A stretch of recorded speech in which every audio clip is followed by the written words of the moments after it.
بسم اللہ الرحمن الرحیم۔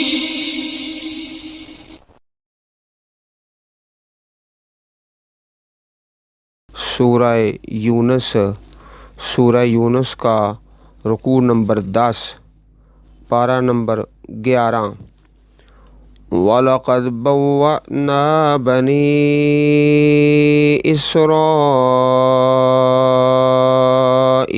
مُبَوَّأَ صِدْقٍ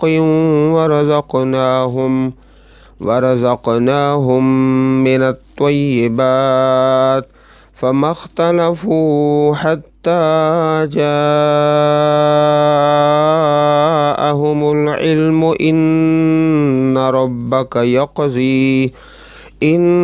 رَبَّكَ يَقْضِي بَيْنَهُمْ يَوْمَ الْقِيَامَةِ فِيمَا كَانُوا فِيهِ يَخْتَلِفُونَ فَإِن كُنتَ فِي شَكٍّ مِّمَّا أَنزَلْنَا إِلَيْكَ فَاسْأَلِ الَّذِينَ يقرؤون الكتاب من قبلك لقد جاءك الحق من ربك فلا تكونن من الممترين ولا تكونن من الذين كذبوا بآيات الله فتكون من الخاسرين إن الذين حقت عليهم كلمة ربك لا يؤمنون ولو جاءتهم كل آية حتى يروا العذاب الأليم فلولا كانت قرية آمنت فنفعها إيمانها إلا قوم يونس لما آمنوا كشفنا عنهم عذاب الخزي في الحياة الدنيا ومتعناهم إلى حين ولو شاء ربك لآمن من في الأرض كلهم جميعا أفأنت تكره الناس حتى يكونوا مؤمنين وما كان لنفس أن تؤمن إلا بإذن الله ويجعل الرجس على الذين لا يعقلون قل انظروا ماذا في السماوات والأرض وما تغني الآيات والنذر عن قوم لا يؤمنون فهل ينتظرون إلا مثل أيام الذين خلوا من قبلهم قل فانتظروا إني معكم من المنتظرين ثم ننجي رسلنا والذين آمنوا كذلك حقا علينا ننجي المؤمنين۔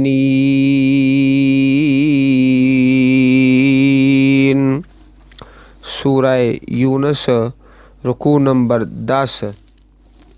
یہاں رب کائنات نے بنی اسرائیل کے متعلق بیان فرمایا کہ بنی اسرائیل کو عمدہ جگہ اور پاکیزہ رزق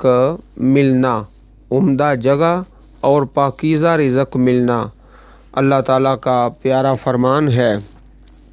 وَلَقَدْ بَوَّأْنَا بَنِي إِسْرَائِيلَ، اور بلا شبہ یقیناً ہم نے بنی اسرائیل کو ٹھکانہ دیا، مبوّأ صدق باعزت ٹھکانہ، وَرَزَقْنَاهُم مِّنَ الطَّيِّبَاتِ، اور انہیں پاکیزہ چیزوں سے رزق عطا کیا۔ فمختلفو، پس نہیں انہوں نے اختلاف کیا، حتیٰ جاءہم العلم، حتیٰ کہ ان کے پاس علم آ گیا۔ ان ربک یقضی بینہم، بے شک تیرا رب فیصلہ کرے گا ان کے درمیان، یوم القیامت، قیامت کے دن، فیما کانوا فیہ یختلفون، جس میں وہ اختلاف کرتے تھے۔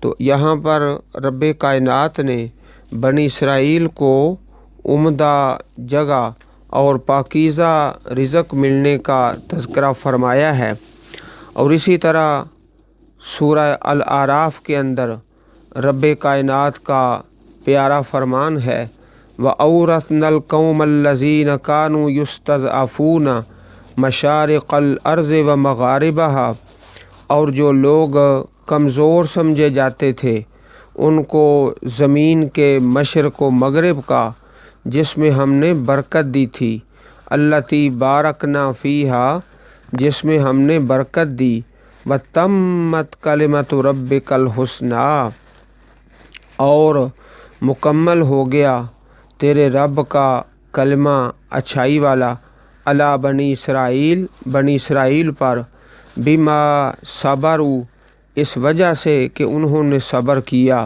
بدمرنا، اور ہم نے تباہ کر دیا، ہلاک کر دیا، ما کان یصنع فرعون، جو فرعون بناتا تھا کارخانے، وقومہ، اور اس کی قوم، وما کانوا یعرشون، اور جو وہ اٹھاتے تھے، بڑے بڑے محل بناتے تھے۔ سورۃ الاعراف آیت نمبر 137۔ اللہ تعالیٰ اپنی دنیاوی اور اخروی نعمتوں کا ذکر فرما رہا ہے جن سے اس نے بنی اسرائیل کو نوازا تھا۔ عمدہ جگہ سے مراد بلاد مصر و شام، بیت المقدس اور اس کے گرد و نواح کے علاقے ہیں۔ اللہ تعالیٰ نے جب فرعون اور اس کے تمام لشکروں کو ہلاک کر دیا تو تمام بلاد مصر پر حضرت موسیٰ علیہ السلام بنی اسرائیل کی حکومت قائم کر دی۔ اور اسی طرح سورۃ الشعراء کے اندر بیان فرمایا، فَأَخْرَجْنَاهُمْ مِنْ جَنَّاتٍ وَعُيُونٍ، ہم نے ان کو نکالا، فرعونیوں کو، باغوں سے اور چشموں سے، وَكُنُوزٍ وَمَقَامٍ کریم، اور خزانوں سے اور نفیس مکانات سے، کذالک، اسی طرح ہوا، وَأَوْرَثْنَاهَا بنی اسرائیل، اور ان چیزوں کا وارث بنی اسرائیل کو کر دیا۔ حضرت موسیٰ علیہ السلام کی معیت میں بلاد بیت المقدس کا رخ کیا گیا، کیونکہ یہ علاقے حضرت ابراہیم خلیل علیہ السلام کے تھے۔ اس لیے موسیٰ علیہ السلام اپنے ساتھیوں سمیت بیت المقدس کی طرف روانہ ہوئے۔ ان دنوں بیت المقدس پر قوم عمالقہ کی حکومت تھی، چنانچہ بنی اسرائیل نے ان کے خلاف جہاد کرنے سے انکار کر دیا، تو اللہ تعالیٰ نے بطور سزا انہیں صحرا میں بھیج دیا، جہاں یہ 40 سال تک بھٹکتے پھرے۔ اسی صحرا ہی میں پہلے حضرت ہارون، پھر حضرت موسیٰ علیہ السلام نے بھی انتقال فرمایا۔ یہ لوگ حضرت ہارون اور حضرت موسیٰ علیہ السلام کی وفات کے بعد یوشع بن نون علیہ السلام کی معیت میں اس صحرا سے باہر نکلے، پھر اللہ تعالیٰ نے انہیں بیت المقدس پر فتح عطا فرما دی، اور اس طرح ایک عرصے تک بیت المقدس پر انہی لوگوں کا قبضہ رہا۔ تو رب کائنات نے بنی اسرائیل کو عمدہ جگہ اور پاکیزہ رزق عطا فرمایا۔ پھر اس کے بعد ان لوگوں نے آپس میں فرقہ بندیاں بنا لیں، فَمَخْتَلَفُوا حَتَّى جَاءَهُمُ الْعِلْمُ، پھر انہوں نے آپس میں اختلاف نہیں کیا یہاں تک کہ ان کے پاس علم آ گیا۔ علم آ جانے کے بعد یعنی انہوں نے اپنے پاس علم آ جانے کے بعد اختلاف کیا مسائل میں، حالانکہ انہیں اختلاف نہیں کرنا چاہیے تھا، کیونکہ اللہ تعالیٰ نے ان کے لیے حق کو واضح کر کے ہر قسم کے شک و شبہ کو دور کر دیا تھا۔ چنانچہ پیارے رسول علیہ الصلاۃ والسلام کا پیارا فرمان ہے، ان الیہود اختلفوا علی 71 فرقۃ، بے شک یہودی 71 فرقوں میں تقسیم ہو گئے، وان النصارى اختلفوا علی 72 فرقہ، اور بے شک نصارہ عیسائی 72 فرقوں میں تقسیم ہو گئے، وستفترق هذه الامہ علی 73 فرقۃ، اور یہ امت 73 فرقوں میں تقسیم ہو جائے گی، منہا واحدۃ فی الجنہ واثنتان وسبعون فی النار، ان میں سے ایک جنت میں اور 72 جہنم میں۔ قیل من ہم یا رسول اللہ، سوال کیا گیا اے اللہ کے پیارے رسول علیہ السلام وہ فرقہ ناجیہ نجات پانے والا گروہ کون سا ہے؟ تو آپ نے اس گروہ کی علامت بتا دی، ما انا علیہ و اصحابی، جس پر میں اور میرے صحابہ ہیں۔ یہ علامت بتا دی ان لوگوں کی جو اللہ تعالیٰ کی جنت میں جانے والے ہیں۔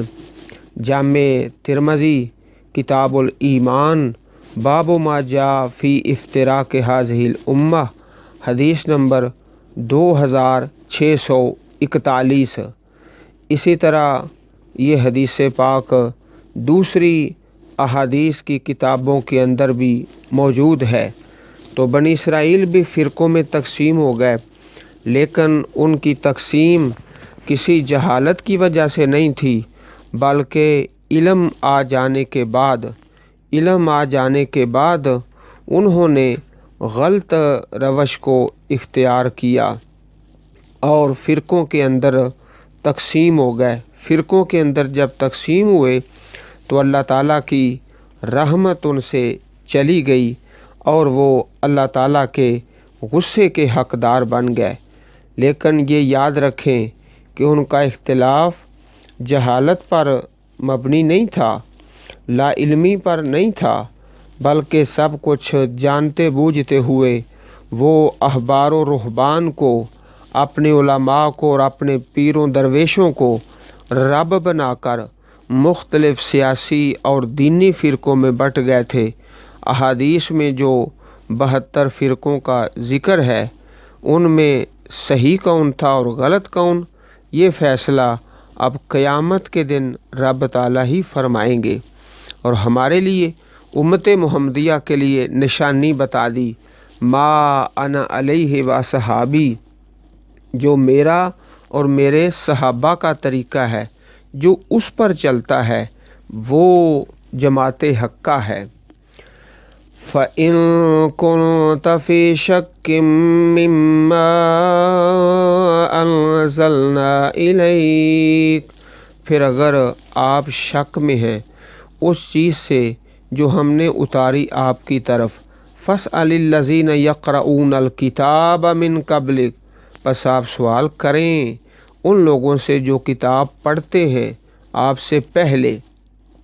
لَقَدْ جَاءَكَ الْحَقُّ مِن رَبِّكَ، بلا شبہ یقیناً تیرے پاس تیرے رب کی طرف سے حق آیا ہے، فَلَا تَكُونَنَّ مِنَ الْمُمْتَرِينَ، سو تو ہرگز شک کرنے والوں سے نہ ہو۔ تو یہ ظاہری طور پر تو خطاب نبی اکرم صلی اللہ علیہ وسلم سے ہے، لیکن اصل مراد عوام ہے۔ عوام کو اس بات کی تنبیہ کی گئی کہ اگر تمہیں شک ہے تو سابقہ کتابوں میں قرآن مجید کی تصدیق پڑھ لو۔ سابقہ کتابوں میں جس طرح سورۃ آراف کے اندر ہے الذین یتبعون الرسول النبی الامی الذی یجدونہ مکتوبا عندہم فی التوراۃ والانجیل۔ سورۃ آراف آیت نمبر 157۔ وہ لوگ جو اس رسول امی نبی کی پیروی کرتے ہیں جس کا ذکر وہ اپنے ہاں تورات اور انجیل میں لکھا ہوا پاتے ہیں، اپنی کتابوں کے اس علم کی روشنی میں اللہ کے نبی کو یہ اسی طرح پہچانتے تھے جس طرح اپنے بیٹوں کو پہچانتے تھے۔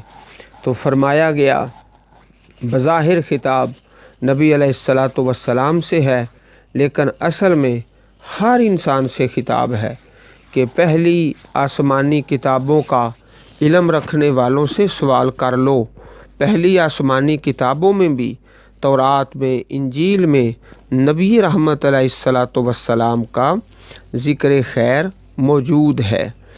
وَلَا تَكُونَنَّ مِنَ الَّذِينَ كَذَّبُوا بِآيَاتِ اللَّهِ فَتَكُونَ مِنَ الْخَاسِرِينَ۔ اور نہ ہو جائیں ان لوگوں سے جنہوں نے جھٹلایا اللہ تعالیٰ کی آیات کو فَتَكُونَ مِنَ الْخَاسِرِينَ، ورنہ تو خسارہ اٹھانے والوں سے ہو جائے گا۔ یہ بھی اسی طرح ہے جیسے پہلے ظاہر میں خطاب آپ صلی اللہ علیہ وسلم کو ہے، لیکن اصل میں امت کو سمجھایا جا رہا ہے۔ ان الذین حقت علیہم کلمۃ ربک لا یؤمنون، بے شک وہ لوگ جن پر تیرے رب کی بات ثابت ہو چکی، لا یؤمنون، وہ ایمان نہیں لائیں گے، جن کے دلوں پر مور لگ چکی ہے اور وہ اللہ تعالیٰ کے کلام کو بصیرت کے ساتھ، غور کے ساتھ نہ سنتے ہیں نہ پڑھتے ہیں، ان کے نصیبوں میں ہدایت نہیں ہے اور نہ ہی وہ صراط مستقیم پر آنے والے ہیں۔ لا یؤمنون، وہ ایمان نہیں لائیں گے۔ وَلَوْ جَاءَتْهُمْ كُلُّ آیَةٍ، خواہ ان کے پاس ہر نشانی آ جائے، حَتَّى يَرَوُا الْعَذَابَ الْأَلِيمَ، یہاں تک کہ دردناک عذاب دیکھ لیں۔ فَلَوْلَا كَانَتْ قَرْيَةٌ آمَنَتْ فَنَفَعَهَا إِيمَانُهَا إِلَّا قَوْمَ يُونُسَ لَمَّا آمَنُوا كَشَفْنَا عَنْهُمْ عَذَابَ الْخِزْيِ فِي الْحَيَاةِ الدُّنْيَا وَمَتَّعْنَاهُمْ إِلَى حِينٍ۔ سو کوئی ایسی بستی کیوں نہ ہوئی، فلولا کانت قریۃ، کوئی ایسی بستی کیوں نہ ہی، آمنت، جو ایمان لائی ہو، فنفعہا ایمانہا، پھر اس کے ایمان نے اسے نفع دیا ہو، الا قوم یونسا، یونس کی قوم کے سوا، لما آمنو، جب وہ ایمان لے آئے، کشفنا عنہم عذاب الخزی فی الحیات الدنیا، تو ہم نے ان سے ذلت کا عذاب دنیا کی زندگی میں ہٹا دیا، وَمَتَّعْنَاهُمْ إِلَى حِينٍ، اور انہیں ایک وقت تک سامان دیا۔ یہ ایک مثال ہے، قرآن پاک میں ایک مثال ہے۔ نزول عذاب کے وقت ایمان لانے نے قوم یونس کے سوا اور کسی کو فائدہ نہ دیا۔ حضرت یونس علیہ الصلاۃ والسلام عراق کے علاقے میں نبی بنا کر بھیجے گئے، تو آپ نے اپنی قوم کو دعوت دی، تبلیغ کی، قوم نے قبول نہ کیا، اور ابھی اللہ تعالیٰ کی طرف سے ہجرت کا اذن نہیں تھا، ہجرت کا امر نہیں تھا، تو جناب یونس علیہ الصلاۃ والسلام اپنے علاقے کو چھوڑ کر چلے گئے اور اپنی قوم سے فرما گئے کہ چند دن بعد تمہارے اوپر اللہ کا عذاب آنے والا ہے۔ آپ چلے گئے، آگے سمندر کا سفر تھا اور کشتی کے اندر سوار ہوئے۔ اب وہ کشتی جو ہے پانی کے اندر ہچکولے کھانے لگی۔ پہلے وہ سامان پھینکا گیا تاکہ وزن ہلکا کیا جائے، اس کے بعد کوڑا ڈالا گیا کہ کچھ لوگوں کو بھی پانی میں ڈال دیا جائے، تو حضرت یونس علیہ السلام کا نام کا کوڑا نکلا، دوبارہ ڈالا، سبارہ ڈالا، اس کے بعد جناب یونس علیہ السلام کو پانی کے اندر ڈال دیا گیا، تو ایک مچھلی نے آپ کو نگل لیا اللہ تعالیٰ کے حکم سے۔ اب اس مچھلی کے پیٹ کے اندر جناب یونس علیہ السلام اللہ تعالیٰ کی تسبیح پڑھتے رہے، لا الہ الا انت سبحانک انی کنت من الظالمین۔ آپ کی وہ دعا وہاں سے اللہ تعالیٰ کے عرش تک پہنچتی ہے اور رب کائنات اپنے پیارے نبی جناب یونس علیہ السلام پر رحمت فرماتے ہیں۔ اور دوسری طرف قوم نے جب دیکھا کہ عذاب کے آثار، تو انہوں نے اپنے اللہ سے پکی اور سچی توبہ کر لی، ماؤں کو بچوں سے جدا کیا، حتیٰ کہ جانوروں میں جو مادہ تھے ان کے بچوں کو ان سے الگ کیا۔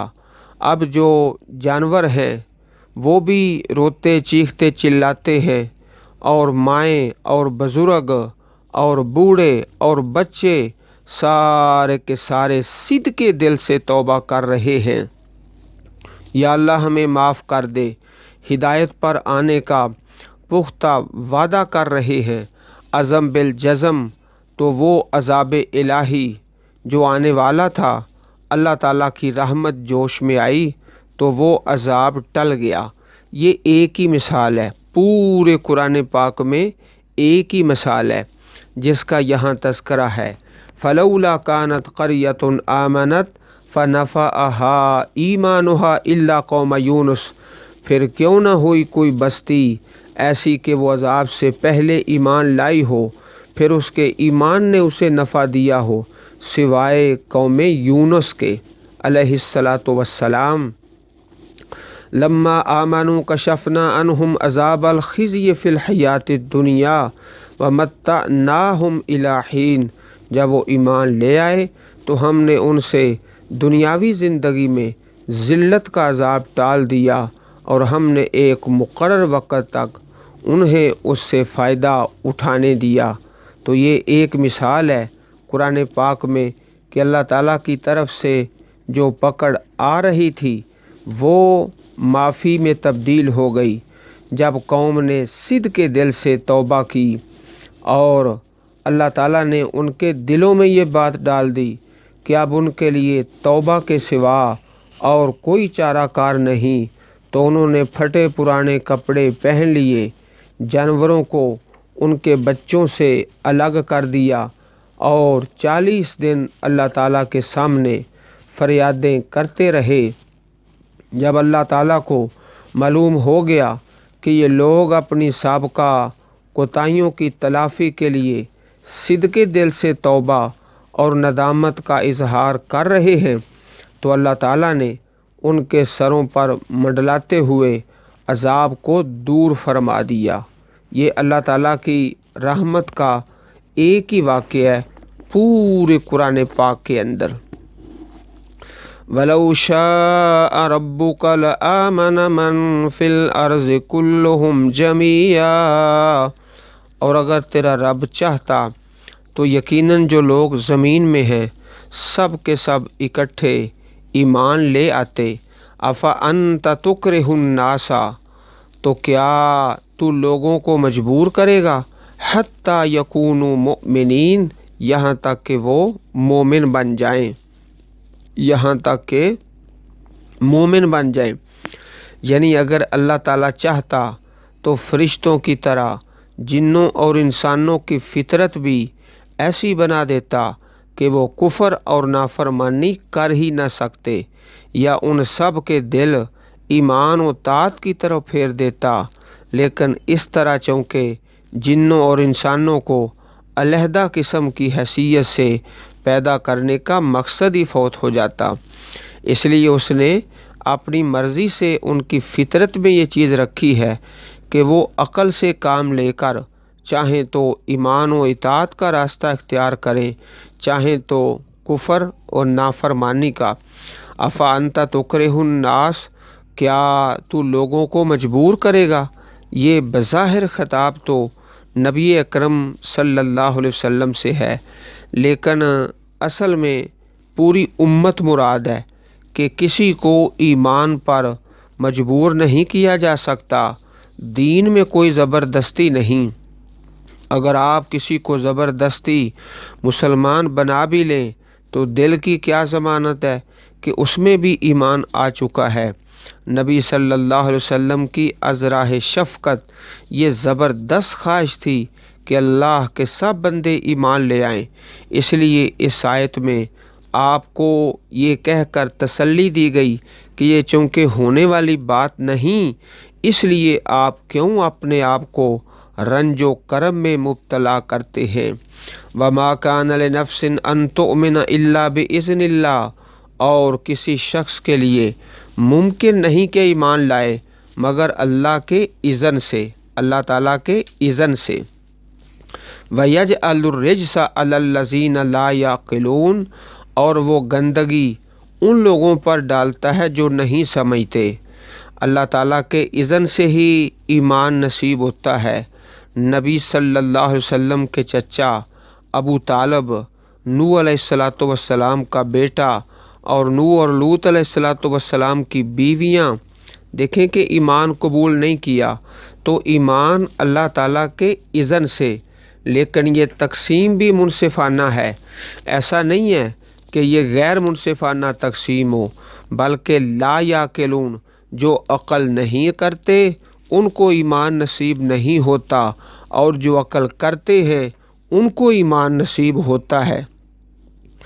قُلِ انظُرُوا مَاذَا فِي السَّمَاوَاتِ وَالْأَرْضِ، کہہ دیجئے تم دیکھو آسمانوں اور زمین میں کیا کچھ موجود ہے۔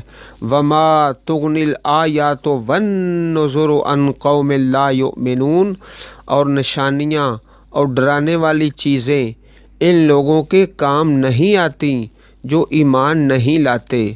اب جو پختہ ارادہ ہی کر چکا ہے کہ میں ایمان قبول نہیں کروں گا تو اس کے لیے ڈرانے والے اور نشانیاں کسی قسم کا کوئی فائدہ نہیں ہوتا۔ آسمان اور زمین کی ساری نشانیاں ایسے لوگوں کو کوئی فائدہ نہیں پہنچا سکتی جو غور نہیں کرتے۔ الآیات والنذر، نشانیاں اور ڈرانے والی چیزیں۔ فَهَلْ يَنتَظِرُونَ إِلَّا مِثْلَ أَيَّامِ الَّذِينَ خَلَوْا مِن قَبْلِهِمْ، تو یہ لوگ نہیں انتظار کرتے مگر ان لوگوں کے دنوں کی طرح جو گزرے ان سے پہلے۔ قل، آپ فرما دیجئے، فَانتَظِرُوا، تم بھی انتظار کرو، انی معکم من المنتظرین، یقیناً میں بھی تمہارے ساتھ انتظار کرنے والوں سے ہوں۔ اب دیکھو کہ انجام کس کا خیر والا ہوتا ہے۔ ثم ننجی رسلنا والذین آمنوا، پھر ہم اپنے رسولوں کو نجات دیتے ہیں اور ان لوگوں کو بھی جو ایمان لائے، ایمان والوں کو اور اللہ تعالیٰ کے رسولوں کو نجات ملتی ہے۔ کذالک، اسی طرح ہم پر حق ہے، حقاً علینا، ہم پر حق ہے، ننجی المؤمنین، کہ ہم مومنوں کو نجات بخشیں۔ آخر کار جو نجات ہے وہ ایمان والوں کا ہی حصہ ہے۔ اسی لیے تو پہلے فرمایا کہ آسمانوں اور زمین کی تخلیق میں غور کریں۔ جو غور کرتا ہے، جو تدبر کرتا ہے، اسے تو اللہ تعالیٰ کی طرف سے ہدایت نصیب ہوتی ہے، اور جو لا یعقلون ہیں ان کے لیے نہ ہدایت ہے اور نہ ایمان ہے۔ اللہ پاک ہم سب کو قرآن کریم پڑھنے اور سمجھنے اور اس پر عمل کرنے کی توفیق عطا فرمائے، آمین یا رب العالمین۔ سبحان ربک رب العزت عما یصفون وسلام علی المرسلین والحمد للہ رب العالمین۔